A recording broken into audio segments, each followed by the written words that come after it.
Hey everybody, welcome back to the Optometry Money Podcast. We're helping ODs all over the country make better and better decisions around their money, their careers, and their practices. I am your host, Evon and Dr, certified financial planner practitioner and owner of Optometry Wealth Advisors, an independent financial planning firm just for optometrists nationwide. And thank you so much for listening today. I appreciate your time and your attention. And on to this episode, I am excited to welcome back to the podcast Dr. Chad Fleming, and we dive into how to implement a strategic planning week into your optometry practice. And we dive into what it really means to work on your practice versus work in it. We talk about how to create and implement something like a strategic planning week or chunk of days to help you and to improve your practice. We talk about time of the year that it makes sense to do this, how to prepare and to build an agenda for that planning session, who should be involved. And then we talk about how to implement those ideas, those changes once you get back home, as well as how to measure what's working and where to make adjustments throughout the year. And this was a phenomenal episode. And I think the main gist, the takeaway here is how important it is to step away from the day-to-day stuff, the day-to-day activity in your practice, and to take some time to intentionally look at how to intentionally plan and think through how to improve everything that happens in your business. And if you have any questions, please reach out to us. You'll find all of the links and resources and Dr. Fleming's contact information in the show notes, which you can find in whatever app you're using to listen to this, as well as at the Education Hub on my website, www.optometrywealth.com. And while you're there, check out all the other resources, content, episodes we've put together. And if you're thinking through some of these things and you're wondering what it looks like to work with an optometry-specific financial planning firm, reach out. Would love to have a no commitment, no pressure intro call with you. We can talk about what's on your mind financially, and I can share how we help optometrists navigate those same things all over the country. And without further ado, here is my conversation with Dr. Chad Fleming. Welcome back to the Optometry Money Podcast. I'm your host, Evon and I am excited to welcome back to the podcast once again, Dr. Chad Fleming. Chad, thank you so much for coming back on. Thanks, Evon, and it's good to be here and good to communicate again and just visit about optometry and business. Oh, always good to have you. There's always a mic available here on the podcast for you. I want to dive into something that's come up in our conversations, and that is this idea of a strategic week in the practice and why that's important for developing leadership, for scaling up the practice. And I want to dive into what that is, what that means, how you've carried that out, maybe in your own business. But for those listeners who maybe don't know you or haven't listened to our past episodes, which, listener, you should, all the links to those will be in the show notes. Just describe your business. What does your practice, your business look like right now, and how has it changed over time? Our business is the result of about 3 to 4 years of scaling up, buying practices, going from a 1-location, 3-doctor practice to a 5-location, 9-doctor practice throughout the city of Wichita and a surrounding small town. And so it has been a scaling up of chaos, of risk, of reassessment, of finding the right people to put in the bus, and then getting the waters calm and establishing a firm base, allowing those to grow, to change into the structure that they need to be for us to successfully continue to grow. So that's what's been going on for the last probably 4 to 5 years. Now we're at a place where leadership and organizational structure is key to be able to scale to the next level should we choose to go that direction. And so it sounds like over several years you put in the work to bring together these multiple locations and people, and now developing leadership and really make this scale. And in a recent conversation I had with Eric Matei of Acrinos, we talked about the difference between scale and growth. And I think a lot of times we sort of interchange those two, but there are differences. In your mind, when you think about scaling the practice, what does that mean to you, to scale? To scale means to enlarge in size, in footprint, in top end revenues. Growth in my mind is more non-tangible, because you can grow in how you're developing people. You can grow in how you are. It's just like it's very simple, but how a plant goes from a infant to a mature tree, or how a kid grows. We all go through the maturing process. So you don't necessarily have to be big to grow. I think Mm, scaling up, people think of one location to three locations to five to 10. That to me would be more scaling up. Growth is a defined measure of getting better in different areas of the practice and of yourself. interesting.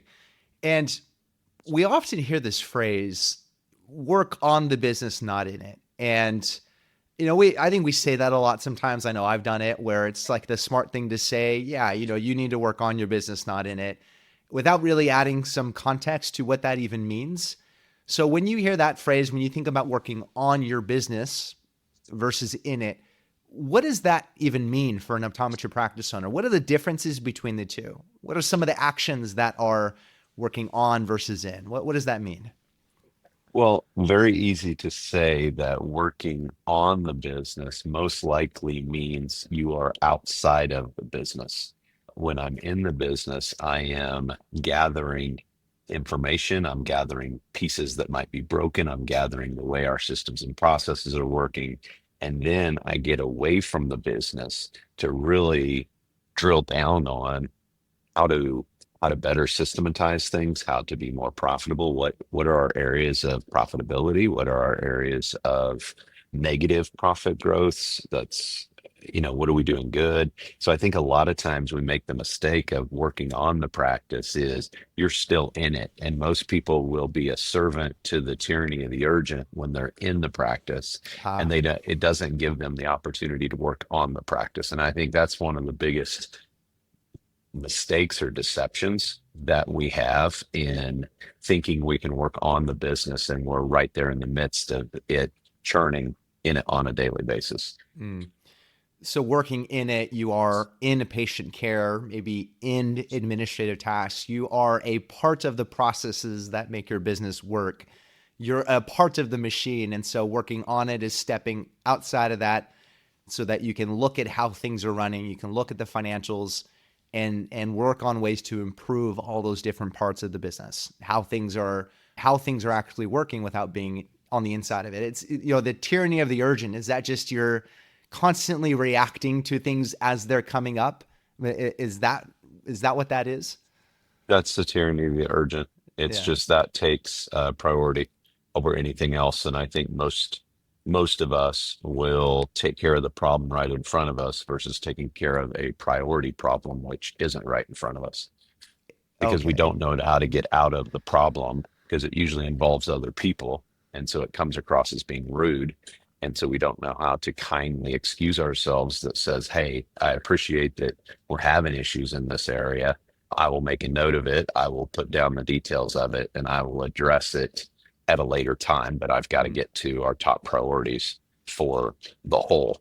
I think a lot of times we sacrifice the whole for the one, and that's where we get involved in the day-to-day activities too much. Hmm. And It's you got to have the interesting. right people. Busy, but it's not those big stepping out of the business actions that really drive things forward. We can kind of fool ourselves sometimes by feeling like we're productive, feeling like we're busy, but not really tackling the most important things that need to get done. Very true. I think that when people say they're busy, I always think to myself, are you busy doing the right things? Because I think a lot of times we do get busy doing the wrong things, and it doesn't fall in line with our own personal goals and our personal values, and it doesn't fall in love. It doesn't fall in line with our business values either, in the direction that we're, the end point that we're trying to get to. Yeah, it doesn't fall in love with the business values either. That's true. No, it doesn't fall in Um, love.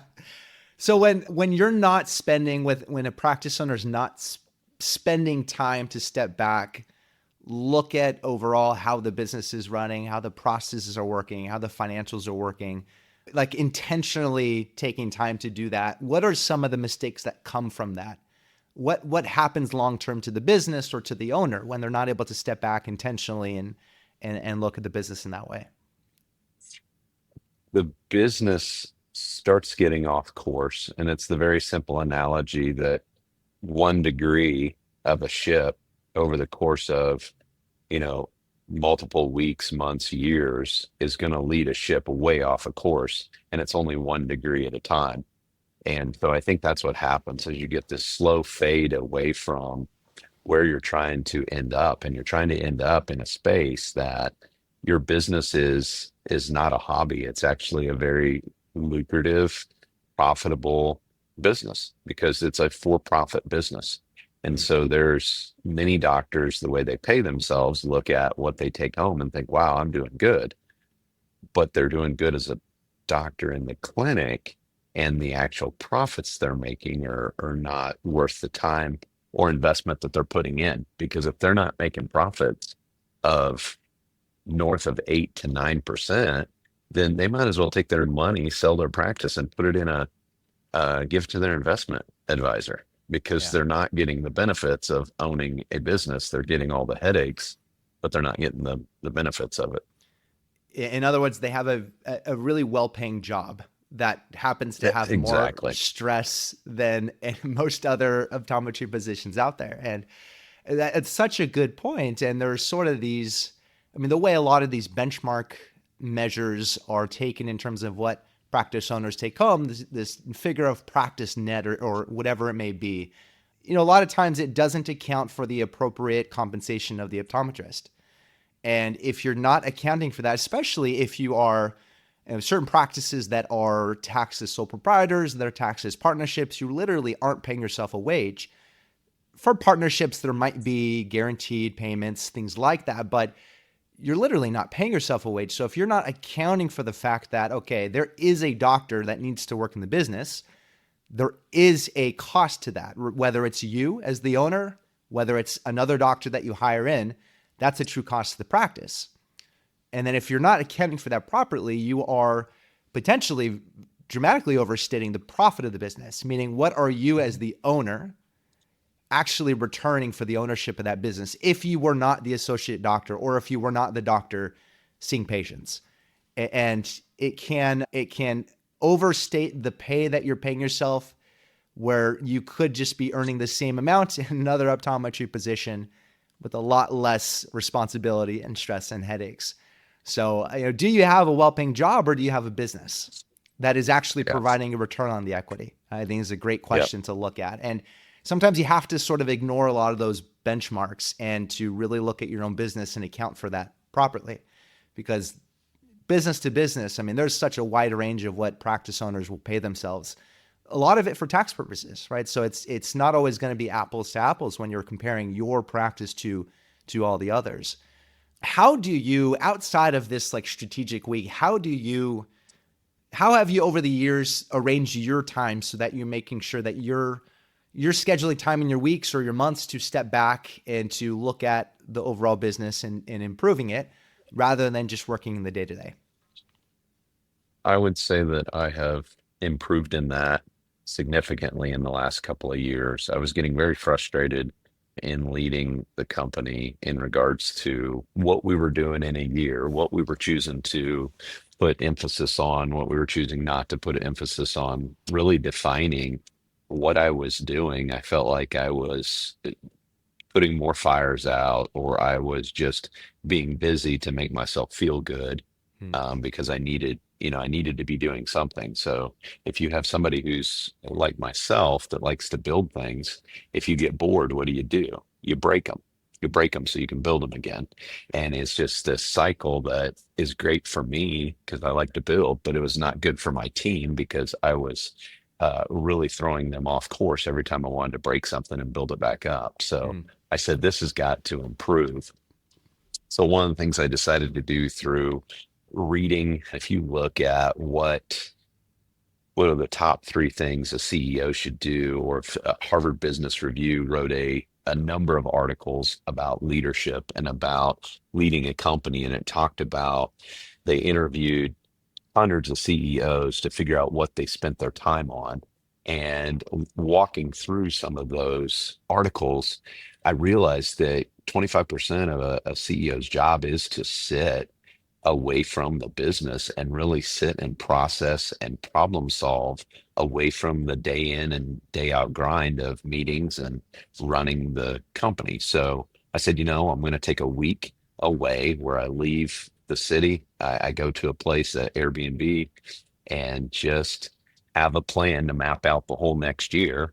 And I sit and map out the whole next year in October so I can go back to our board, which is made up of our owners, and go back to them and get approval for the next year. These are the things that I want to carry through as our CEO. And so did that the first year, and I had to hate to say this, but my other owners are like, we ain't paying you to go sit in a cabin for a week and just stare at the wall. And so I said, I tell you what, I'll pay for it myself. And I'm just telling you what I'm doing. And so I said, all right. And they kind of chuckled. And so I went away and ran this process for 1 year, came back, got approval, had mapped out basically on a, oh, what do you call those charts? It's like a Gantt chart. It really wasn't a Gantt chart, but it was like had mapped out of all the timelines of what we were doing, when we were making the changes, and they loved it. And we gave the managers this. And so the managers were excited. To me, it was boring because I just now had the next year mapped out. And it's like, what am I going to do? Just twiddle my fingers now and just kind of watch the wheels turn. But it ended up being extremely impactful, extremely successful. And we had a really good year, less staff turnover.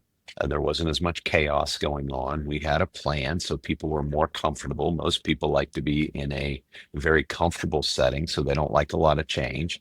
And so I mapped that out, and then the owners about August of the next year said, hey, you're going on that strategic planning meeting again? And I said, so you want me to go park in a cabin for a week and just stare at the wall? And they're like, absolutely.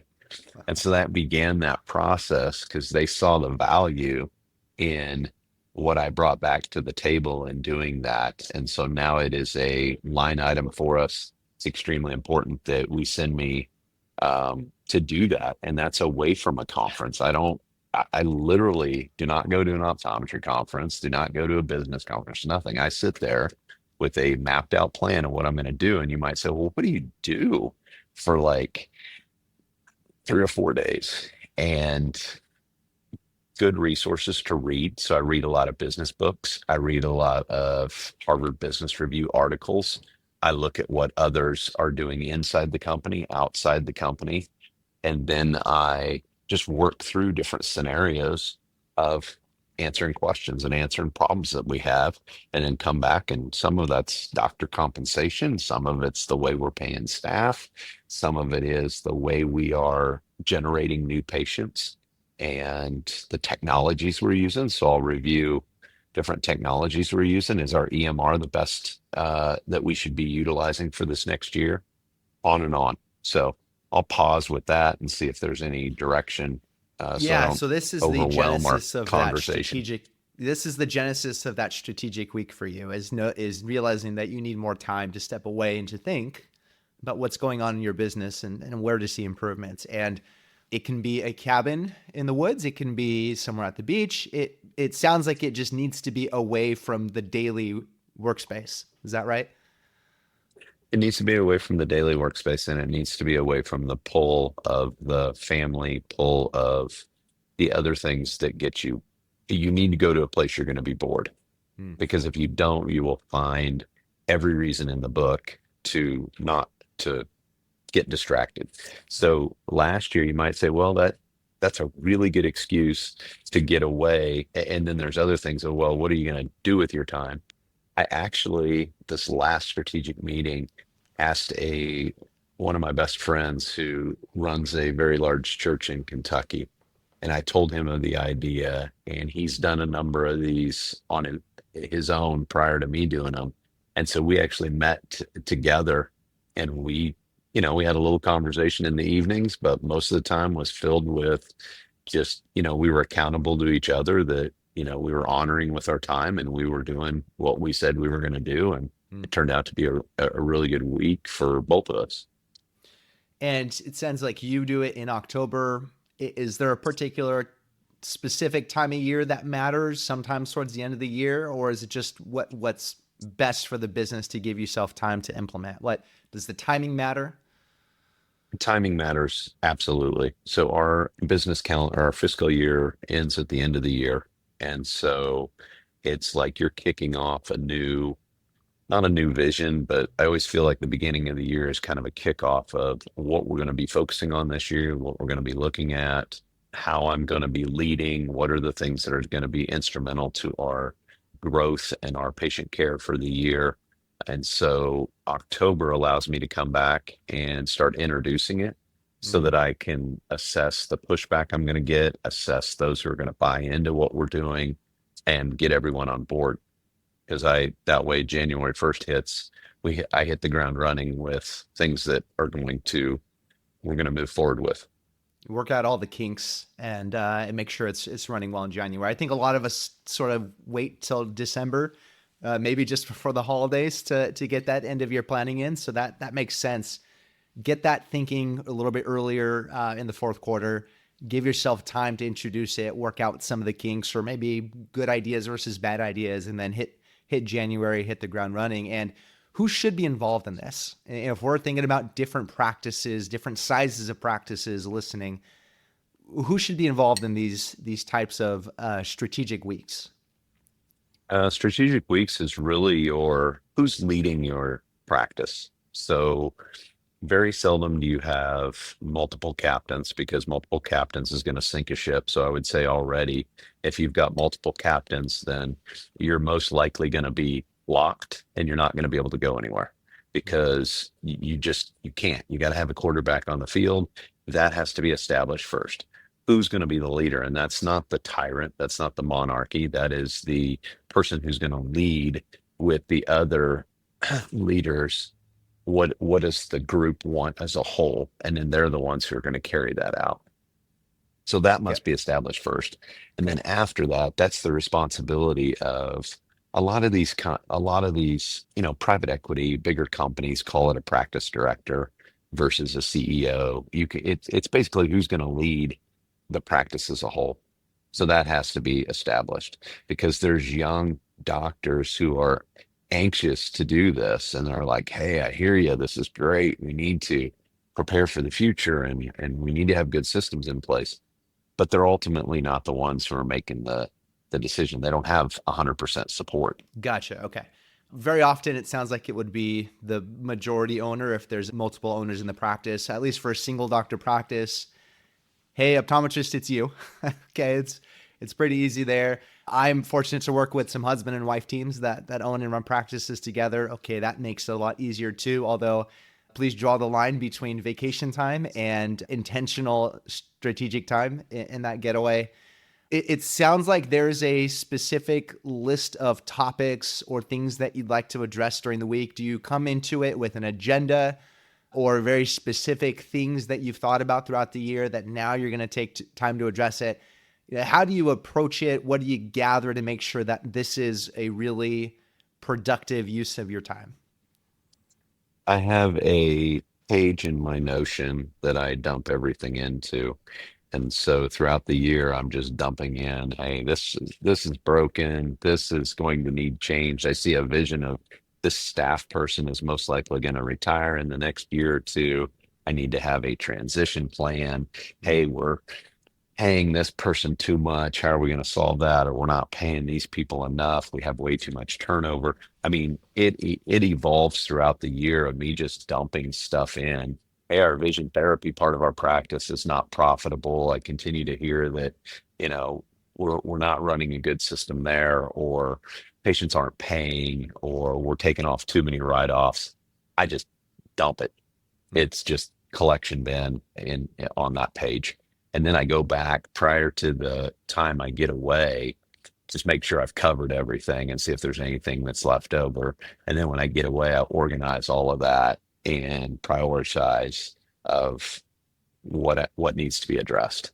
And so usually when I'm looking at what's in that list, that's also helping me to define what resources, books, journal articles, those types of things I want to collect and review, podcasts, great leaders, how are they solving those problems, those types of things. So I might look for 5 to 10 podcasts on my drive. I make it so I can drive to and from the place I go to. And then that way I can listen and digest different ideas. So I might collect and throw in there and just have a list of podcasts I'm going to burn through. Gotcha. So throughout the year, you are aware of what's going on in the practice. You're just dumping ideas, questions, difficulties, challenges, whatever it is into your list there. Could be Notion, could be a Google Doc, whatever that is. And then you're organizing that, getting that ready for this getaway. And then you're preparing articles, books, whatever resources you need to sort of tackle this list. You're bringing that with you. And what are some examples of big questions that you've solved that you felt like have made a big difference in your business? Like what are some examples of things you've worked through on some of these getaways? That's a great question because it's very practical. Having a plan when you have a senior doctor that's going to be retiring, having that mapped out, what that looks like. The doctors who are looking to retire are scared. They've never been in this place before. They don't understand what it's going to look like. They'll say, "Hey, yeah, I'll retire at the end of this year," and then about 3 months ahead of that, it's like, I think I changed my mind. I'd like to retire a little bit later. Getting Mm, all of that kind of mapped out is good. Moving, especially if your business is growing, you're going to need to raise leadership. And so I'm a firm believer in raising within. So we usually have somebody in leadership training all the time who's going to be our next leaders to fill in positions. Those transitions can be difficult and they can be culture breaking if you don't address them mm, properly. So that will be addressed. How we're compensating our doctors right now, we probably pay our doctors too much. And that sounds funny. But if you look at the bell-shaped curve, been in some meetings with networks of other doctors who own practices and have associates, and we're on the side of the bell-shaped curve. We need to adapt with that. So I had to come up with a whole compensation model. So we look at how we're compensated. I changed how our upper end leadership was compensated and changed a little bit how our opticians were compensated to help drive more sales in the optical. All of that planning was lined up at these strategic meetings. And so, or strategic planning time. These Is are that answer, was that specific enough yeah, these for the are listeners? big questions to tackle, right? And if you're not giving yourself the time to think through these and to plan around them, I mean, these are big business altering decisions that you need to think through. And you talk about going through this planning week or planning time, and then at the end of the year, it gives you some time to introduce them, go through them, work them out a little bit, and then January you're hitting the ground running. Okay, so you've gone through that, right? So the listener has planned out that week. They've gotten their list of things they want to go through. They've brought the resources. They've planned it out through the week. It's been really productive. Then they go home. How do you make sure that what steps do you take, or what do you do to make sure that you are implementing the things that you've planned? That you're not just going home and then it's just life as usual. Like you're actually taking the time to implement and introduce those things. Well, it depends on, you got to know yourself.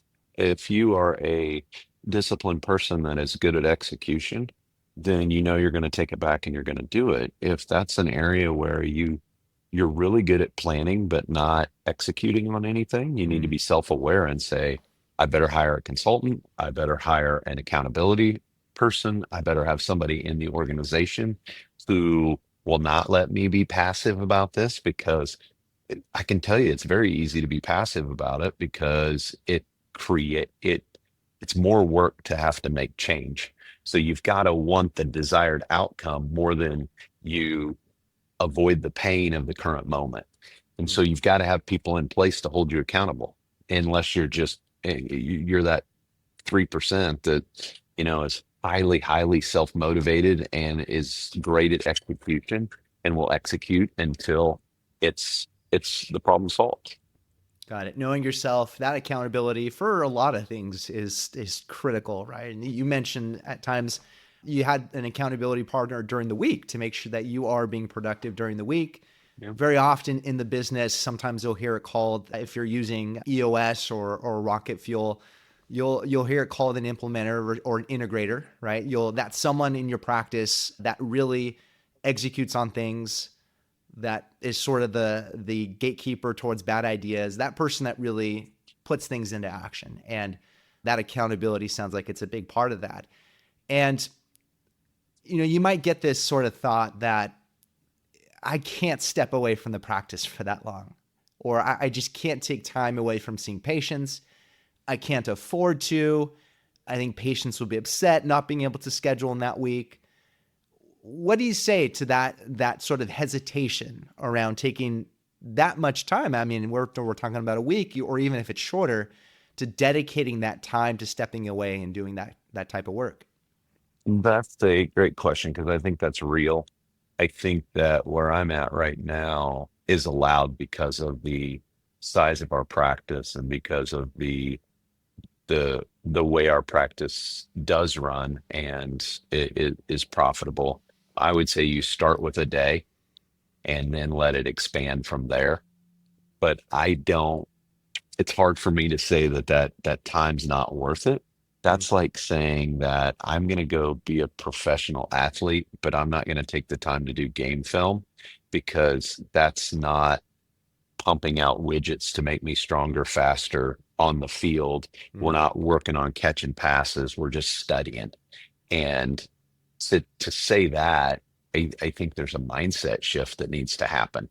So you've got to be tired of where you're at and you've got to see the light at the end of the tunnel that you're probably going to burn out if you just hit the ground and see and let the patients run your schedule. Don't let your patients run your business. If you're worried about, well, I won't be able to see the patients, they're going to be frustrated, they're going to be upset. I can tell you, I've done more than enough things to upset patients. And yes, they're going to be temporarily inconvenienced, but they're going to be much happier when they have a successful practice that's been growing, that can take care of them, that many doctors can add associates. They just don't. They don't take the risk of the investment of adding a 1-day associate or 2-day associate. And maybe that's the first step is, get somebody to come in and see patients for a day. It's hard though. I talk to doctors that, saying it's one thing, pulling the trigger is another, because it's Yeah. like it's an investment and people don't like change. But Yeah. I say you can't help you can't not work on the business. I would agree. And it's interesting. We think of the investment as dollars spent. Like you're going to take dollars you've received and buy something or spend it on something. That lost potential revenue for you not being in the practice those few days, that's an investment, right? And it's a necessary part of growing and moving the business forward. And I wonder if a lot of the things that make us feel like we are overworked or burned out, or that we're so busy we can't leave the practice, I wonder if a lot of those issues that put us in that position can be solved by taking time away and being able to improve the business. If we're feeling like we don't have time because we're so busy seeing patients, well, maybe there are scheduling issues. Maybe there's flow issues from patient walking in through pre-testing to seeing you, or maybe there's hires or delegation that needs to be done to make sure that you as the doctor or owner are being able to do the most important things in your schedule. So I wonder if a lot of those things that make us feel that way can actually be solved by stepping away and looking at how the business is running and looking at ways to improve it. Does that thought feel like it's a possibility? Well, my thought went to what does a couple percentage improvement equal out? So say you work on your business and you improve by 2% on your profits, which I think is very easy to do, especially if you haven't scrutinized your business on a yearly basis, and you improve by 2%. What is that? 20,000 for every million that the practice is doing. Mm. And so it more than pays for itself. And so now instead of having to generate more and more patients, you're just keeping more of the dollar that's coming in. And so that's what you got to do.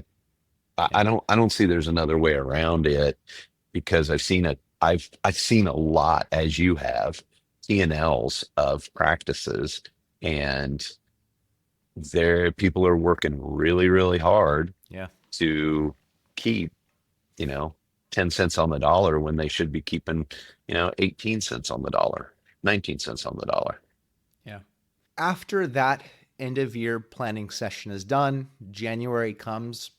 What do you do throughout the rest of the year to make sure that you are reviewing all of this stuff you've implemented, all of these ideas and changes you're working on, and checking and seeing if they're working or if they need to be improved? What's happening month to month from there on out to make sure that things are working and moving along? Well, you've got to measure what your changes are. So if you're going to change things in the optical and you're going to start paying incentives to your staff, and you're going to have to prove that there's, you take the people who are doing your finances and you're going to say, hey, I'm making some significant changes that's going to potentially increase the compensation of my opticians. I need to know, is the optical growing? Is my cost of goods going up, going down? And usually you can measure well, you should be able to measure that. It's not going to happen overnight, but that's what your measurables are going to be. I mean, I can measure specifically when we went to incentives, our sales grew 25% year over year from when that day that we started in doing the incentives program. And so that was a very valuable decision that we are continuing to move forward with. So you've got to have the measurables. Right now, I'm in the middle of spending a ton of time revamping our vision therapy department. And I've got measurables as far as capture rate, as far as signups, as far as money in the bank versus money written off, that we're looking at those numbers. And that's going to be my, win or loss of the efforts that I put into that, because that's one of our big items that we're addressing for 2025. And I'm responsible for carrying that out. So knowing what you're working on and what measurables are important to that thing, essentially, and then just having accurate data to be able to watch that as the year unfolds. I think this has been great. I think the idea that we need to step away from the day-to-day work and just take time to think and say, what's working, what's not, take ourselves out of the processes and say, okay, what's working, what can be improved, how can we improve it? I think that thinking time is so important. I even think on a daily basis, I mean, we do so much. We fall into that trap of like consuming stuff constantly. I mean, consuming content every part of our day and just not taking time to think. And I'm in that trap all the time. And I just on a daily basis, just taking that time to step away and just think, how are things working? How can they be improved? I think is so important. But taking that time, certainly, as you've been talking about, to intentionally dedicate it to thinking and improving the business, it seems so important. And what are some just final thoughts you'd like to leave with the audience in terms of either planning out this strategic planning week or just intentionally taking time out of their lives on a daily basis or weekly basis to improving the business? Oh, there's a number of different things that I would want to repeat and want to say. And I think it sounds simple, but it comes back to what are your core values? Where are you headed? You've got to know the destination that you're wanting to end up in personally, to be able to implement professionally and be motivated to meet those professional goals, and then have professional destinations. And then you can map out how I'm going to get there and then head in that direction. So I think it's a matter of you being intentional yourself, of knowing what you want. And I think a lot of times you said something that was beautiful. We've got so much noise with all the content we consume, with all the things that we look at, with all the things we try and keep up with, that we've lost focus.